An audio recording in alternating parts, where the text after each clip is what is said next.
Good morning, good afternoon, good evening, depending on where you are in the world. Thank you for joining this webinar. It's a pleasure to organize this with a lifelong learning at INSEAD and with digital at INSEAD, which always bring you the latest in research, knowledge, and practice from academics and industry leaders.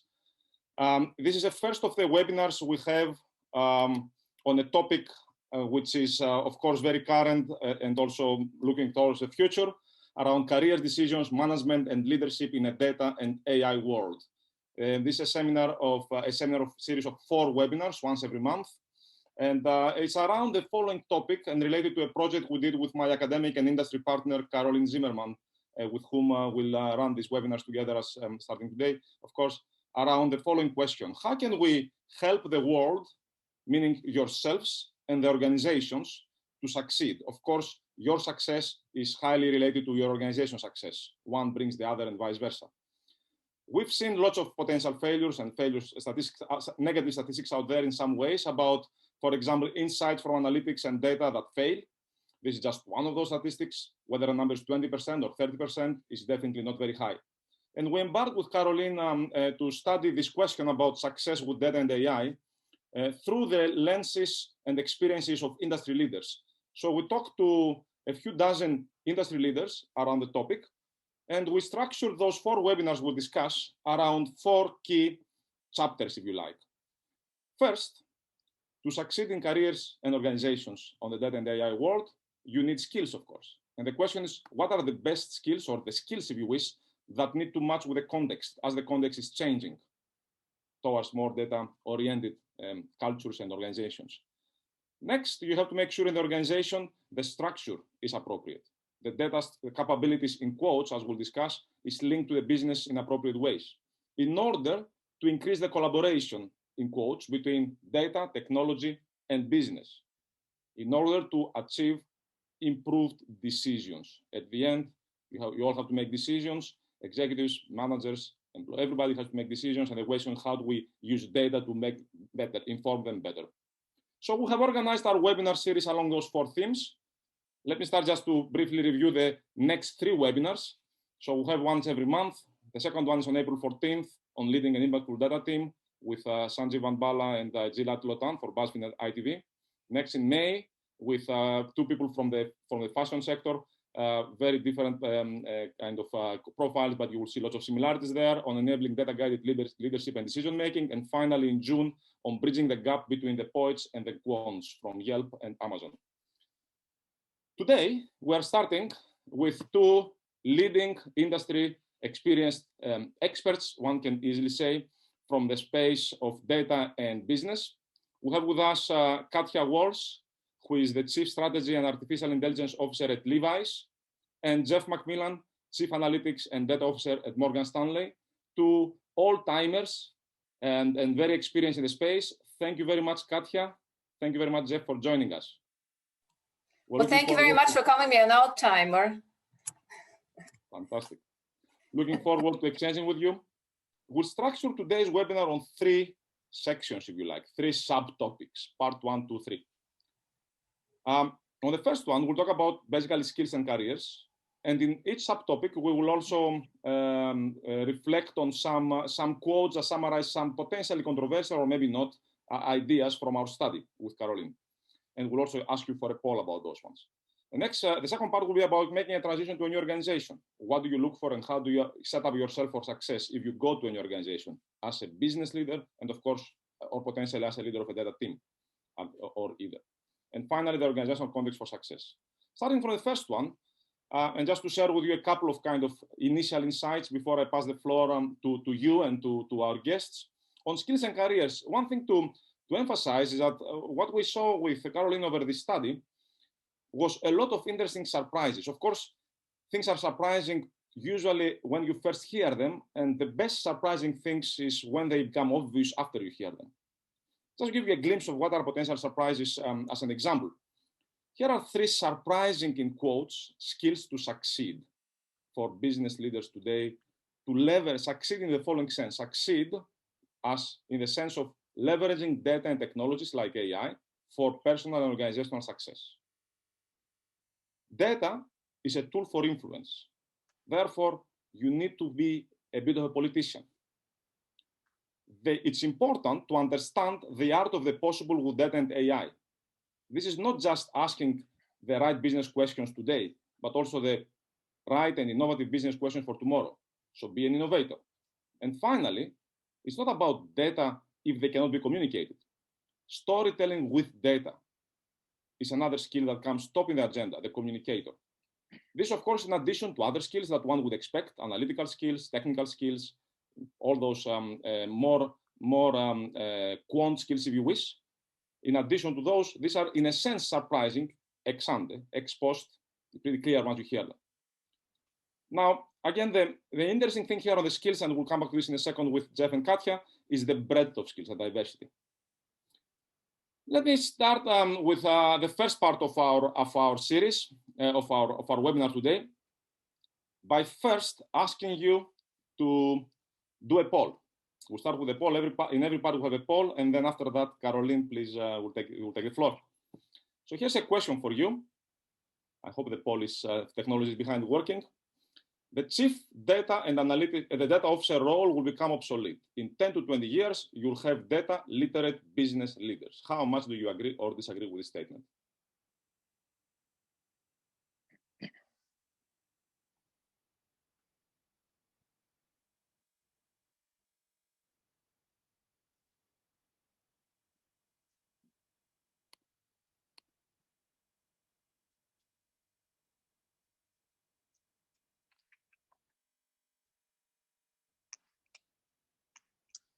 The results coming.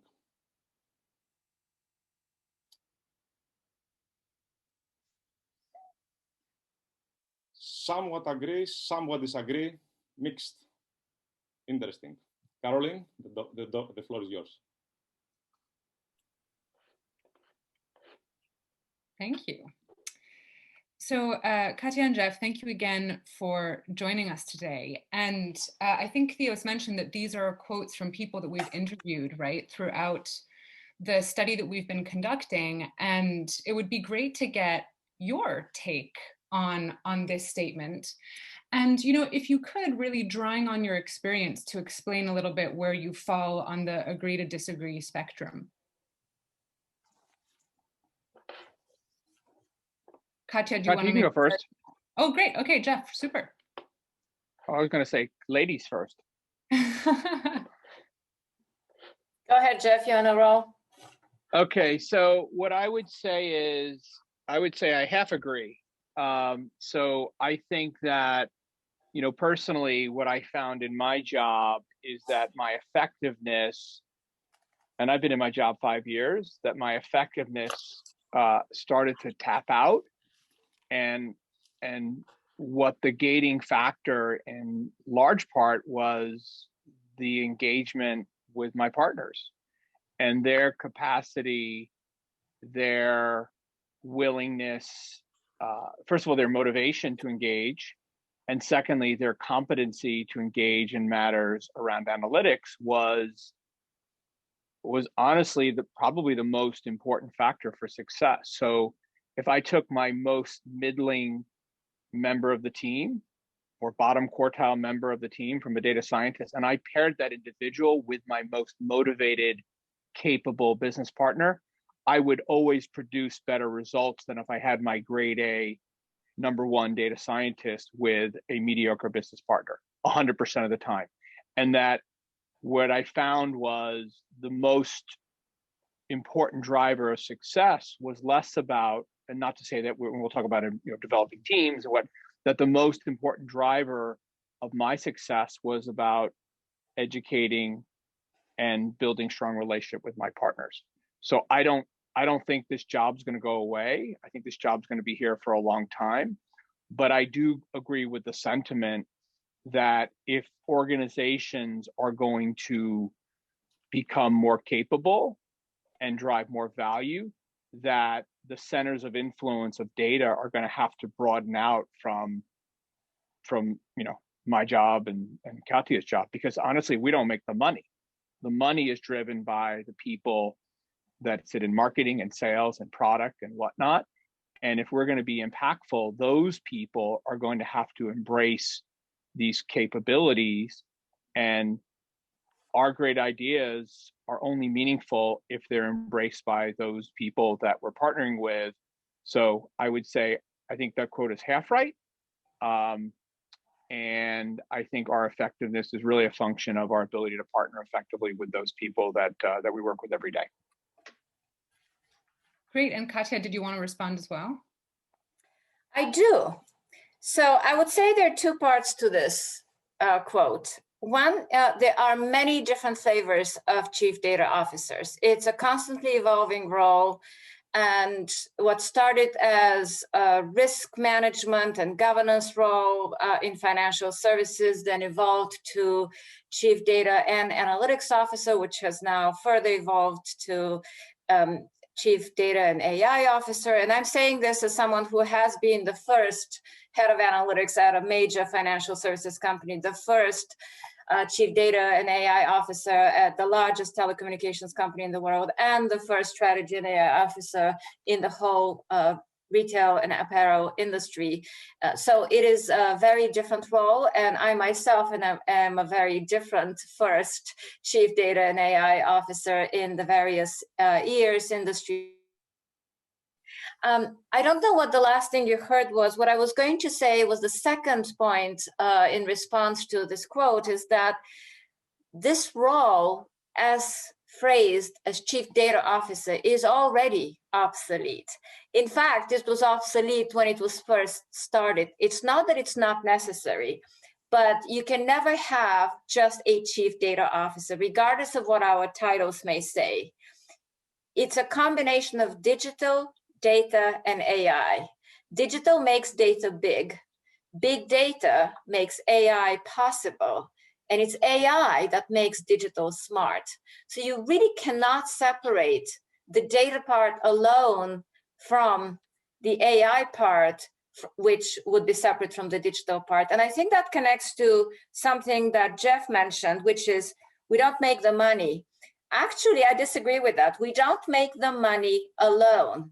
I've had huge P&Ls in my roles in financial services, in telecommunications. I would tell you that what the team that I started and scaled across Vodafone Group was delivering in its last year was close to 3 billion euros per year in value. That is a lot of money.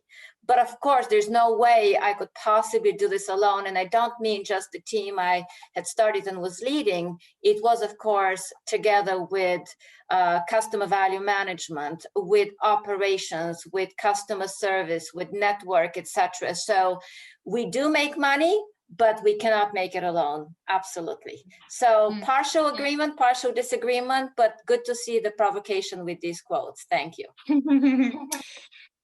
Thank you. So I don't know if you heard it.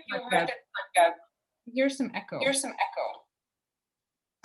Maybe it's coming from others as well.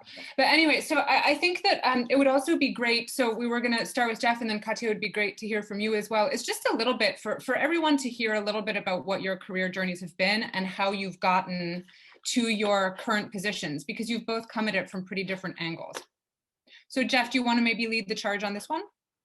Yeah, so I mean, my introduction to data was I was in an internal consulting group, 20 years ago, and I got put on a data quality project here at Morgan Stanley to clean up our customer information. And I couldn't spell data barely back then.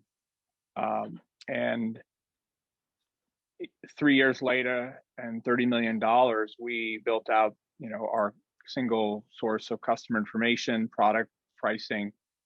And that was my introduction to what it meant to have a single source of quality information. And honestly, for me, that was like maybe the most important formative experience of my life, because again, I had no training in data, but what it taught me was that for all of the work that we now do on artificial intelligence and machine learning, that without that, you can't create value without accurate information. And that has stayed with me my entire career. From that, I ran a bunch of, I'm really I'm not a data guy by I don't really define myself that way. I'm a business strategist, technology. I ran the integration of Morgan Stanley Smith Barney, I've run some big tech initiatives. I was at Merrill for a while. I ran business strategy for them. And just over time, I just kept coming back to seeing this amazing arbitrage opportunity in our business in terms of using data and analytics to drive value. And I kept gravitating towards problems, and I saw a real disconnect. I saw really smart, capable people who had really tremendous value to bring to the organization, but there was a cultural divide between their capabilities and the ability of the business partners to consume that. And when I spent time on both sides of the equation, and when I was able to bring those people together, we were able to really drive real value. And I kept doing that, and I kept doing that, and I kept doing that. And the next thing I know, I became the Chief Analytics and Data Officer. It sort of happened by somewhat happenstance. And that's really how I sort of fell into this job. It wasn't by any design of my own. It was really more about seeing where the puck was going and just seeing tremendous value that these new tools and capabilities could bring to our business. That's great. Thanks, Jeff. And Katia, do you want to tell us a little bit about your journey as well? And, you can keep in mind the quote that you can see on the screen or not. It's more just to have that in mind, that breadth of skill is helpful for these roles. Yes, I agree. And I would also agree with Jeff that none of us has come into this role in a planned way, because the role didn't exist when we were going through our education. It didn't exist then in terms of the skills and the breadth and the mission of this webinar and its students. Whatever jobs you think you're studying for today, don't study for them. Learn skills, learn lifelong learning, because most likely the jobs you will have do not exist at this time. So in terms of my own journey, I've been guided by three passions. My first passion was for the power of information. When I was growing up in communist Bulgaria as a teenager, I wrote an article that happened to upset the local communist leader, which then taught me how powerful information could be, because I realized if one student in one high school with one article in one newspaper could cause so much turmoil, almost like a revolutionary, imagine what could do if they took that on seriously. And so I became determined to have a career in information and communications. And when I was getting my graduate education, first at Indiana University in the States, it was in the heyday of the internet. Bulletin boards were just starting to flourish. I became enamored with the power of technology to amplify the power of information. And so I was hooked. And then my third passion was developed in my PhD program when I was really falling in love with statistics and new communication technologies and quantitative methodologies. And so I became enamored with the power of analytics to help us make sense of the world on top of the power of information amplified by the power of technology. So it's this combination of passions that then guided me into a career not planned. I fully agree with that. Not planned, but a career that has been at the intersection of technology, data strategy, and machine learning analytics and AI now for my entire career. I started as an analyst at Forrester Research, which is a digital native company helping businesses thrive on technology change. I then moved on to the original fintech company, which is Fidelity Investments in Boston. It has always been known as the technology company in the financial services space, and it was doing things with platform business models and using data and machine learning for customer centricity when nobody was talking about that.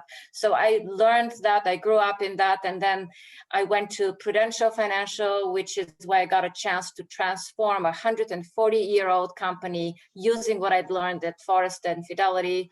Then I got a chance to go to a technology company such as Vodafone and to try to transform it from what had been a very successful company, but it did not know its customers. It was all about numbers, account numbers, and then all of a sudden we were able to create this new customer experience based on data and AI and am now at a completely different company in a completely different industry, which I know nothing about and I'm still learning, although I'm proud to wear its jeans for a long time now. Levi Strauss & Company, helping transform a 168-year-old company, we call it the original San Francisco startup, into a digital data and AI-driven enterprise. That's fabulous. Well, thank you so much for sharing with us, you know, that career arc. I think it'd be good to transition, Theos, to the next poll. Yes, and we're going to start thinking now about the organizational context that the two of you want to think about before joining an org. Absolutely. Only one comment to make. Katia, I loved your story from Bulgaria. And frankly, the reason Caroline and myself started this project is actually much deeper than helping people develop their careers and succeed in their organizational careers. It's actually to help the world transform with information. And what I like calling personally, moving from bloodletting decision-making, the bloodletting era of treating people when they were sick, to clinical trials and scientific-based decision-making, which led us create the vaccines for COVID, which we would not be able to do 100 years ago for sure, let alone 10 years ago. Right? And that's why we are doing this actually. So I'm very happy you brought this example. But let's move on now. You changed a lot of positions, both of you, I mean, especially Katia, you mentioned a number of organizations. So we have a number of people in the audience who are thinking about transitioning either to a new job, to a new organization. And of course, they want to, one of the questions is, how do I choose the organization? How do I choose whom to work with? Right? And which organization is the organization of the future, so that I succeed, they succeed, leveraging technologies and being innovative and surviving, let alone not innovating in many ways. So we'll talk about this, but first a quick poll from the audience. Are you good at doing your due diligence before joining a new organization? How do you feel?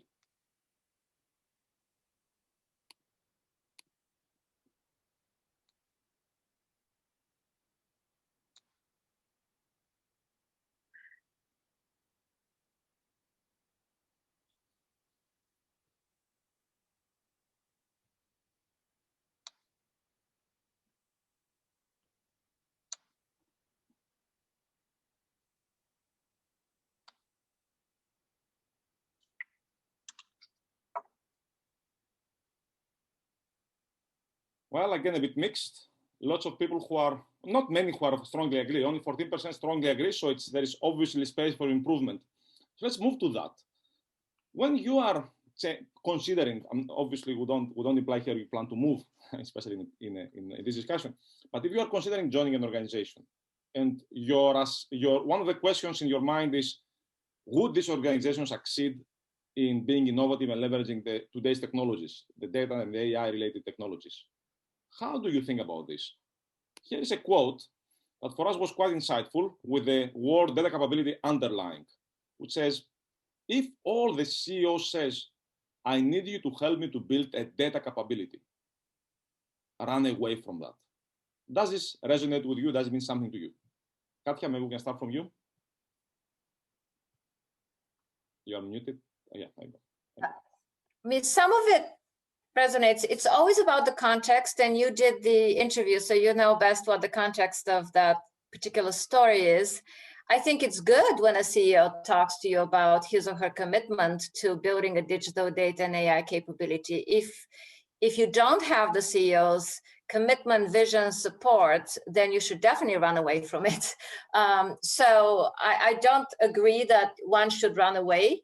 I actually run toward, usually, the opportunity to educate, to make a difference, to help people understand what's in it for them. I would also say I'm very bad at doing my due diligence, because I fall in love with companies and with brands and with the opportunity and with the people as well. And for me, what's been the driving force in joining a new company is, one, can I make a difference? And in this field, we still can make a lot of difference. Jeff is a great example of that.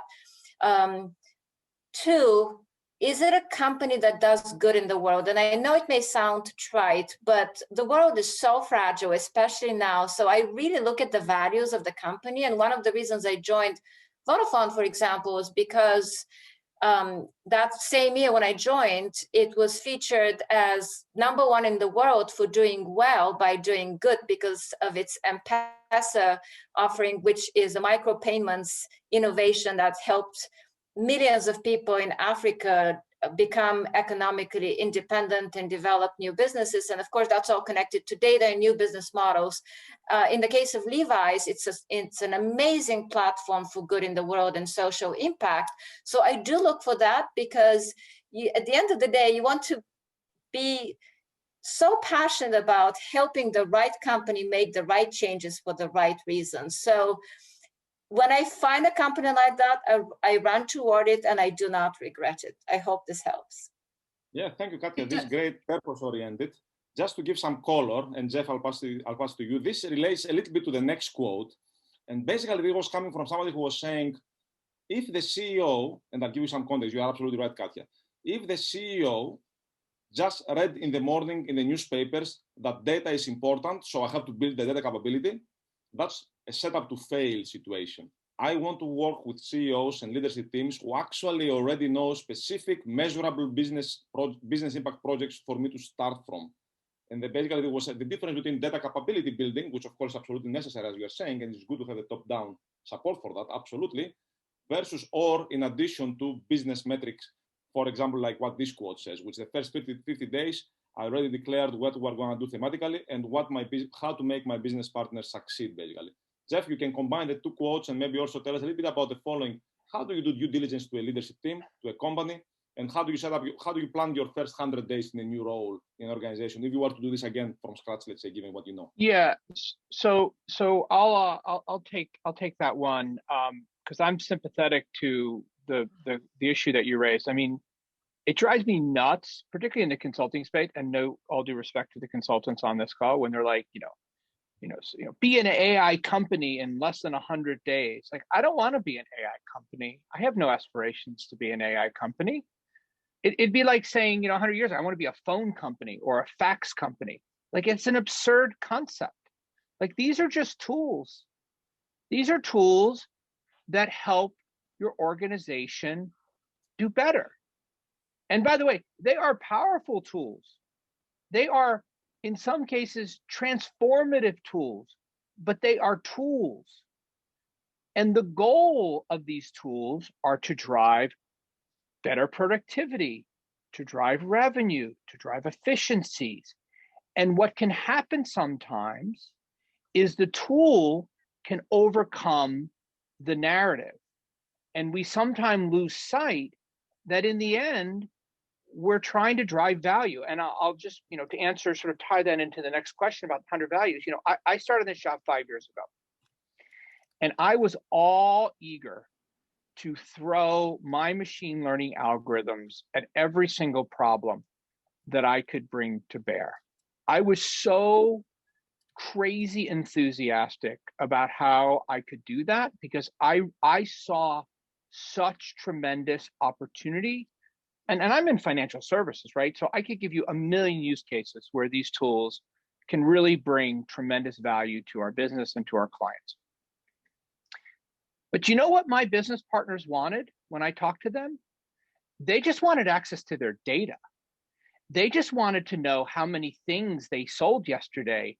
And they were just really annoyed that they couldn't find access to the basic information to drive their business forward. So you know what I did? I tripled down on simple data visualization skills.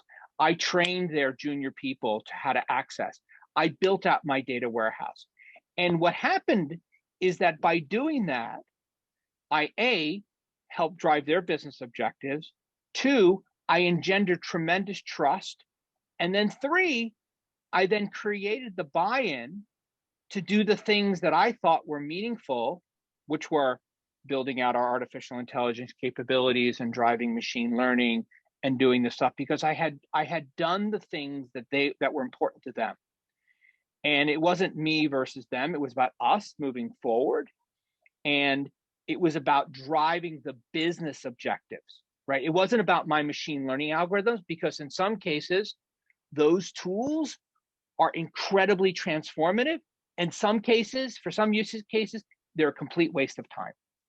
And it's about bringing the right tool to bear in the right situation. And most importantly, it's in that 100 days, listening to your clients and understanding where they're going, and then bringing the right skills and competencies to bear on the problems that they're trying to solve for. And then over time, you can then try to, yeah.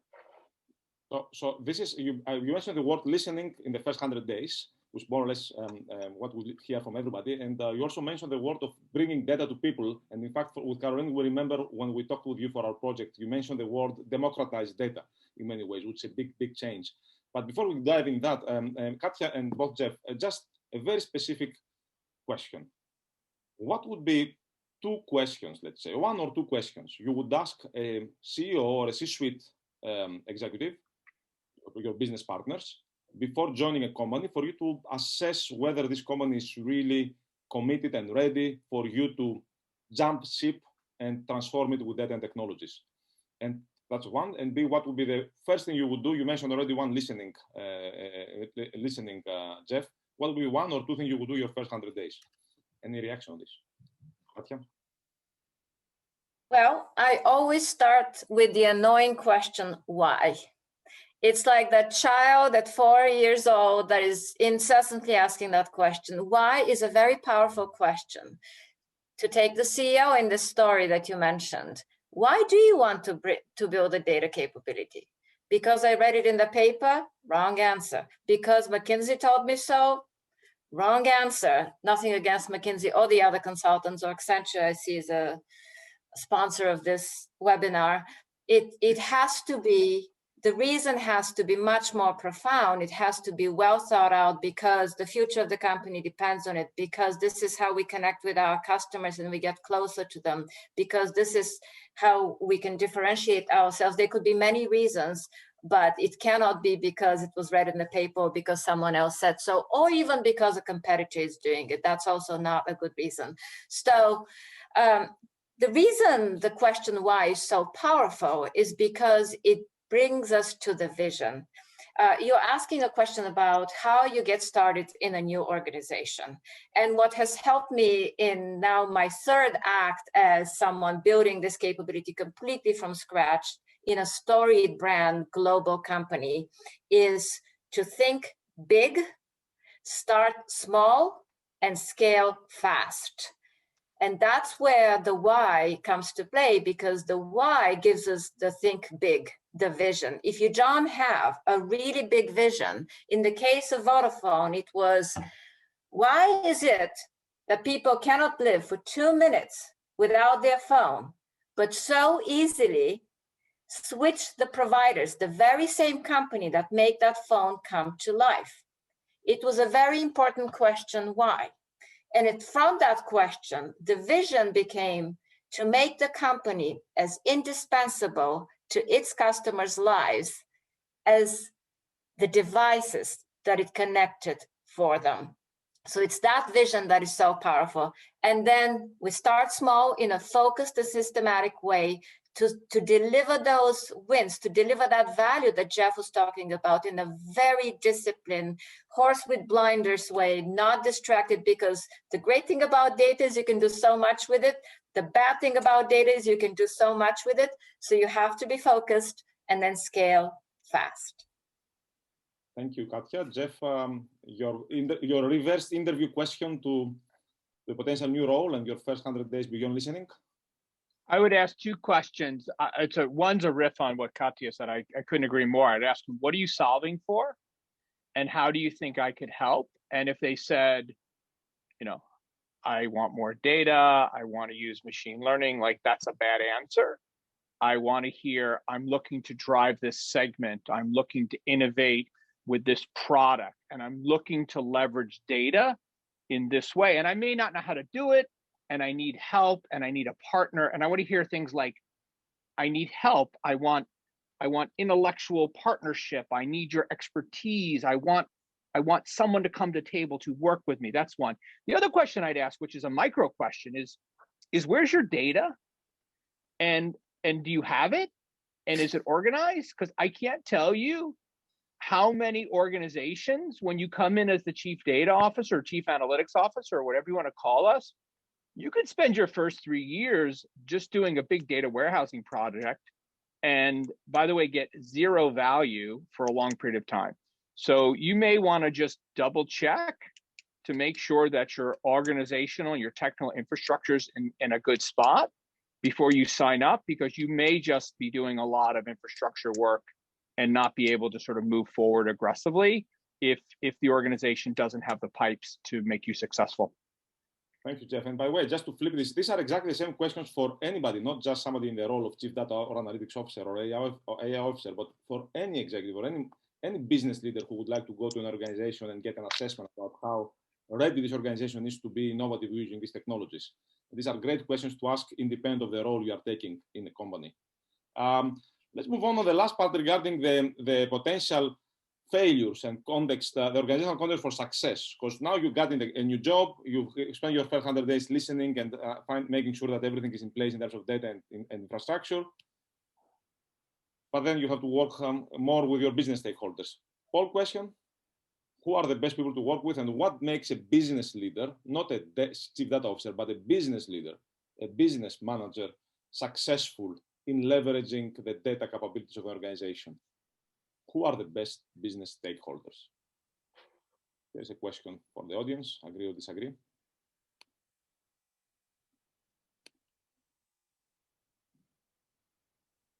Caroline, the floor is yours.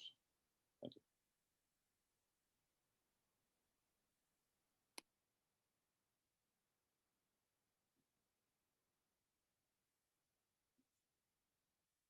We'll get to see results, Theos, right?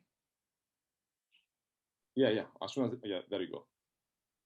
Much more. That's really interesting. I definitely strongly agree myself.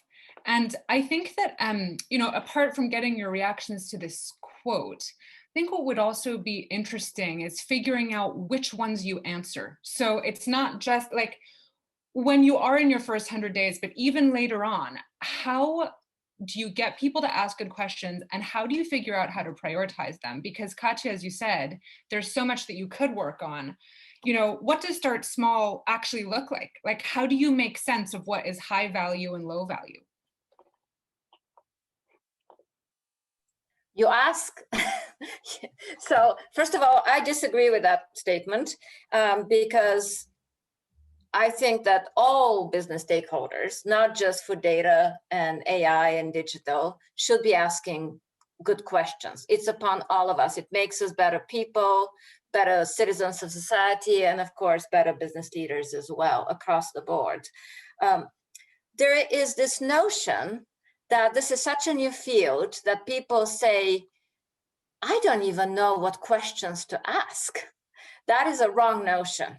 Yes, it may be a new field, although it has been around for a while, but this is just the latest combination of capabilities that we can bring to bear to solve the same old business problems and priorities that the company or our business partners and colleagues have had.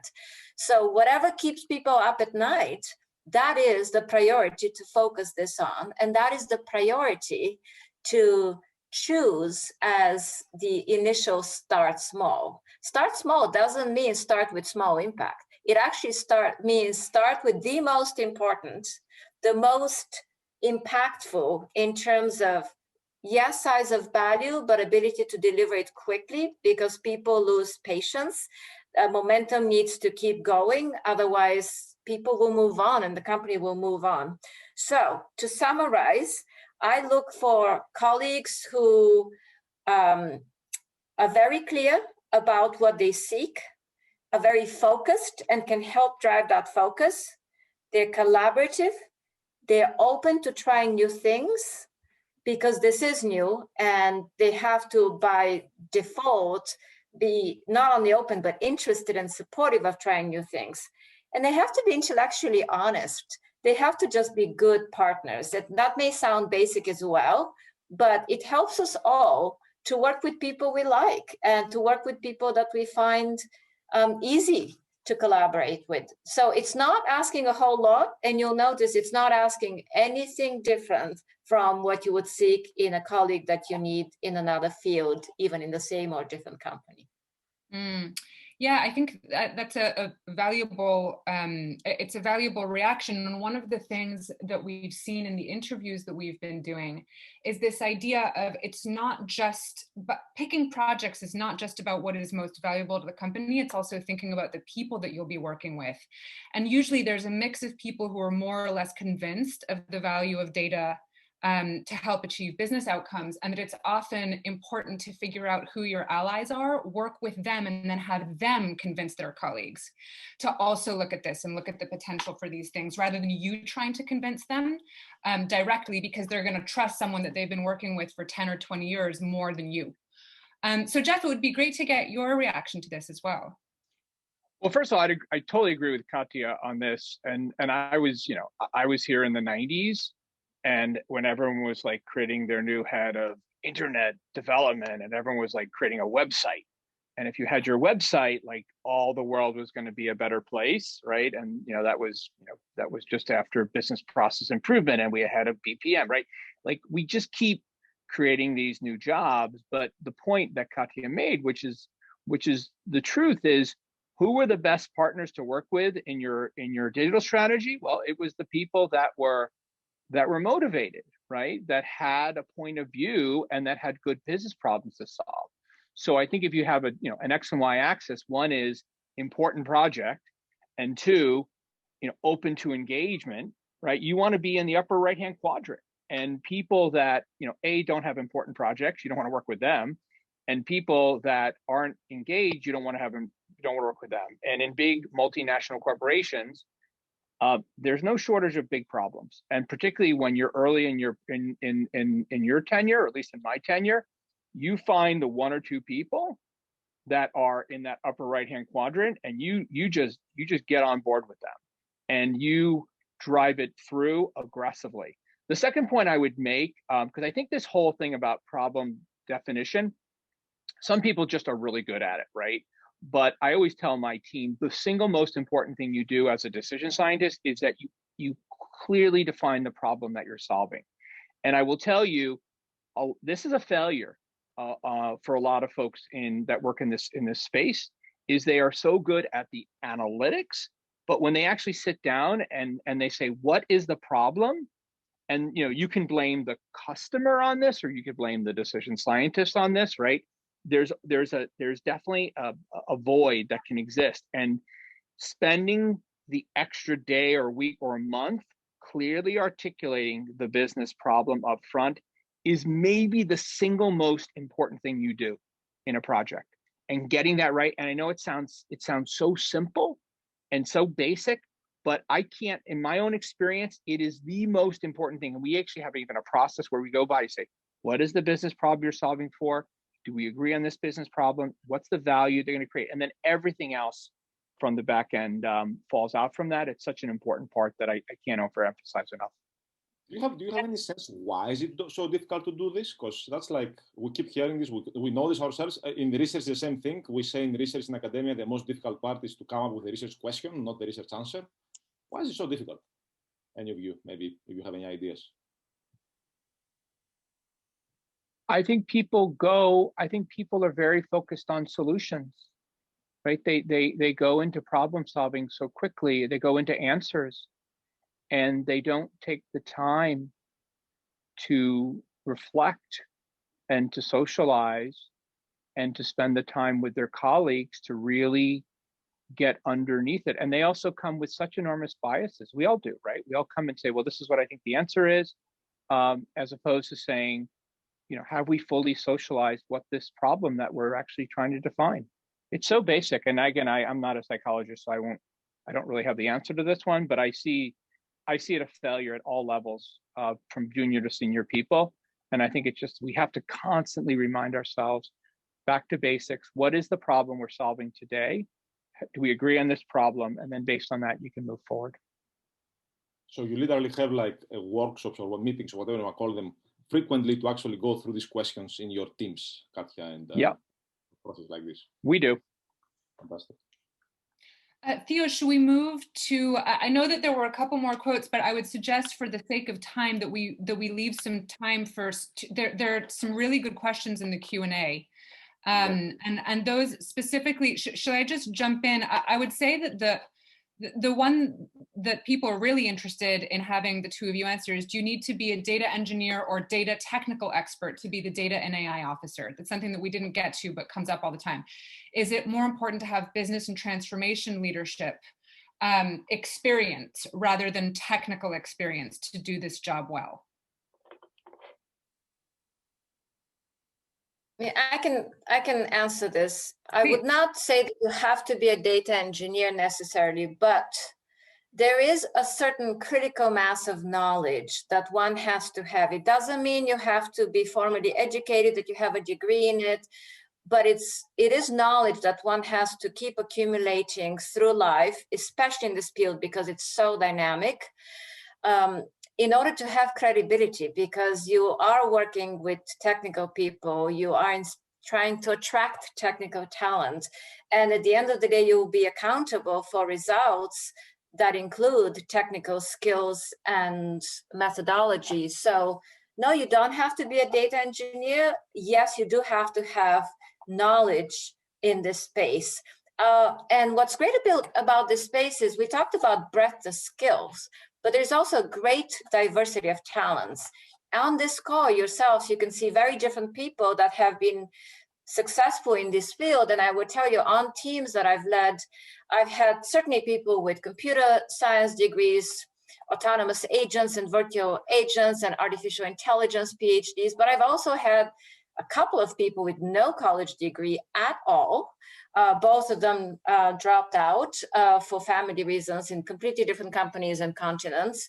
I've had someone who used to be a professional poker player and is one of my star data scientists right now. I've had philosophy majors, social scientists, ethicists, lawyers. So there is such a diversity of this, and I want to encourage that. So if you're on this call and you think, oh, I must be a data engineer, please don't think that way. You don't have to be. However, you do need to acquire a critical skill set to have the credibility, to know what you're talking about, to inspire others, and to keep learning. Otherwise, you wouldn't be interested in this field that is so amazingly fast. In the course of this conversation, more things have come to life. So that's a wonderful answer. Jeff, I think I remember that you actually took a Python class or two yourself because you didn't come from that technical background. Well, I joke, I'm the least capable member of my team. So if you ranked the intellect of my entire 200 plus team, I would probably rank towards the bottom of that list. I don't have formal, unlike Katia, I don't have a PhD in decision science. And what's interesting is if you read some of these descriptions of the job descriptions, like none of us are qualified according to some of these headhunter jobs. Like, they want you to have a PhD, they want you to have NLP experience, they want you to have business acumen, they want you to have technical skills.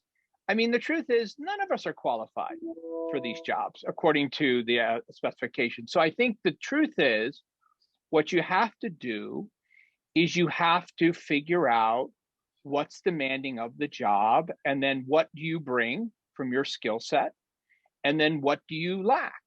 And I would agree with Katia. When I took over this job 5 years ago, I had no Python skills. I had some basic statistics, but if I'm going to sit in these meetings and sit over the work of my team, I really needed to. Certainly, I didn't go back and get my PhD. I didn't have the capacity to do that, but I can write some code now. I went back to school in some continuing education.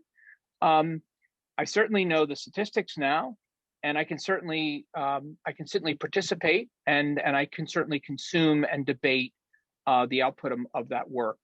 And secondly, I have people that I've hired on this team that are just some of the best in the business, right? So a lot of this is bringing the right people to complement your skill sets, and knowing what you know and knowing what you don't know, and then building out the team around the competencies that you're just not as strong at.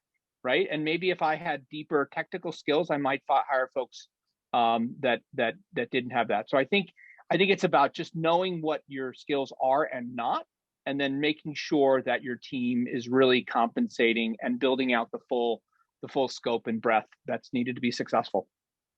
Those are such useful answers, both of you. And in case this is useful to anyone, we've found in the research that the greater the level of ambiguity and a leadership role, like a chief, analytics AI strategy officer is a role of a lot of ambiguity, the more ambiguity there is, the more you need to be very strong on communication, influence, and politics, and strong enough on technical that you can know what you don't know, let's say. And it's when you need to scale where, that ambiguity has been resolved and you really need to be able to scale things up. And it's not ambiguous anymore. There, being a strong technical leader is important. And so again, it goes back to the right skills for the right job. So Theos, do you want to take the next question? Next one. I see a nice question here by Christophe, who's on the executive broadly, not chief data officers or analytic officers, but the rest of the organization, if you wish. How should each organization's exec become, in quotes, a CDO, in quotes, right? It's not a CDO, of course, right? Within their own roles, so that they can really help succeed in their career in terms of leveraging these technologies, but also, at the same time, succeed with their organizations. Any of you would like to start from that side? Yeah, I'm happy to start. I actually love this question. I was looking for it, but I couldn't find it. So kudos to whoever asked it. And you should be proud of your students and your graduates, Theo. It's great to see these smart questions. Yes, every leader and every person in a company actually should be a chief data officer in a way. I firmly believe that each of us has accountability for harnessing the data we have, capturing it, and enriching it. Now, how we go about it, we're just starting, and there are many ways, but it is a great way of looking at this. And in terms of what I'm doing right now, actually, at Levi's, is we have created an upskilling program where we are taking, by the end of this year, it will be 100 people who will go through a machine learning bootcamp. And these are people who are, imagine people helping you buy clothes in a store. We have actually a couple of those. People with absolutely no background in coding, statistics, data engineering, quantitative techniques. This should go to some of the previous questions. We have had a very comprehensive selection process, interviews, essay writing, but also challenges and a hacker rank. And we have identified people who are curious, who are problem solvers, who love to do puzzles, not necessarily puzzles themselves, but who love to look at things and come up with different solutions. And most importantly, people who are resilient. And if you were to ask me what is the most important skill to have in this field right now, it is actually not technical skills. And yes, communication is very, very important. So it's hard to put it aside. But I would say equally, if not more, it's resilience. It is not easy to be a change agent. It is not easy to be taking a formidable brand, whether it's Morgan Stanley or Levi's or Vodafone or Prudential, through a huge journey and help find its next destiny and become customer centric. So one really needs to arm him or herself with resilience. But to get back to that question, yes, everyone is a CDO, which is one reason that role will go away, because everyone will be. And two, there are many ways to do so, but one way to achieve it is through that upskilling example that I just gave. Jeff, any quick reaction before we go to a closing question for both of you? I would just say everybody should get up in the morning and ask themselves, what's the most important question or problem I'm trying to solve? That's the most important thing. And then once you've asked that question, I would ask the question, what data analytics capabilities are at my disposal to help me solve that problem? Knowing that you don't get credit for making it hard, right? You get credit for adding value. And you should, if you don't know what those capabilities are, then you should start by educating yourself on what those capabilities are. And If that's starting with by building a simple visualization tool for your team, if that's where you are, start there. And then do that and add value, and then work your way up to wherever you want to go. But start, and I think you will find your path to be a reasonably positive one. Thanks very much, Jeff and Katia. Very inspiring. And again, this is, as I said at some point, this is about transforming the workforce, transforming, you know, the skills of the people and the mindsets. Let me close with a broader question, which I'm sure is in the minds of everybody, talking about careers also, and careers in a changing world. And it's a broad question. How does one know that one is in the right organization and job? Any reactions to this? This is more broader than just data and technologies. It's a difficult one. So anything as a closing remarks? Well, I'll start again. You do know. And you know because you feel inspired, you feel motivated, you feel energy. You can't wait to get up in the morning and keep going, even if it is hard, even if you're facing politics, even if you have to educate over and over again, even if you have to tap into that never-ending reserve of resilience. You know that you're in the right job when you can't imagine that you might leave it. And conversely, you know that you're in the wrong job when you don't feel that way. And I'll give an example from my own experience. Many years ago, I was in a different company. It was right in the midst of the financial crisis in the US. I was in a financial services firm, which I will not name. And it was going through such a turmoil, and it was constantly shedding people to save money and to create efficiencies and cut expenses, that it was known every first Tuesday of the month, there would be a layoff. It was a very painful period because not only were you always on your, it was a very troubling time because you're always losing colleagues. It's like losing members of your family. So I stayed, I kept my job, that wasn't the problem. But there became a time at that point that I realized, I started to ask myself the question, if I didn't come to work tomorrow, would someone even notice? I was getting a paycheck, I was able to feed my family, that wasn't the issue. It was this feeling that I was not able to make a difference. So for me, I am incredibly energized and I know I'm in the right job when I know I'm making a difference. If I feel like I'm not making a difference, it is the wrong job, and I find the right one. Jeff, you agree with this? Something to add while we close? 100%. 100%. I would say, one, I want to be able to solve complicated problems that matter and that have an impact. Two, I agree with Katia. I want to know that if I disappeared this month, someone might say, "Hey, where did that guy Jeff go?" I'd like to think that they missed me. And then three, and I think this really matters. And by the way, this mattered 100 years ago, and it mattered 100 years.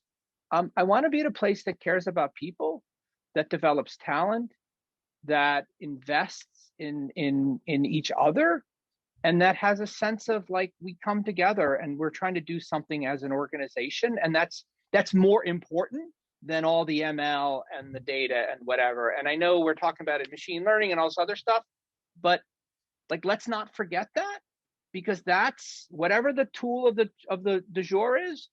That's what propels and makes great organizations grow. And I sometimes think in all of the digital stuff that we do, we sometimes forget that. Thank you, Jeff. Indeed, it's about people, it's about technology, it's about progressing and making a difference, creating value and having an impact and have a purpose, as you said earlier on, Katia, which is fantastic. It's one of my favorite quotes. Use purpose as a guiding force for your people to succeed, whether it's for data or something else. Just briefly before we wrap up, don't forget we have 3 more seminars coming up in a month, 2 months, and 3 months. Katia, Jeff, it was inspiring, energizing. We heard a lot of good stuff from you and we learned a lot. Thank you very much from the side of myself, Caroline, lifelong learning of INSEAD, digital at INSEAD, and the whole INSEAD alumni community and current community, and hope to talk soon again with you. Don't forget, everybody, there will be an article coming out of this with the recording in the article. Thank you.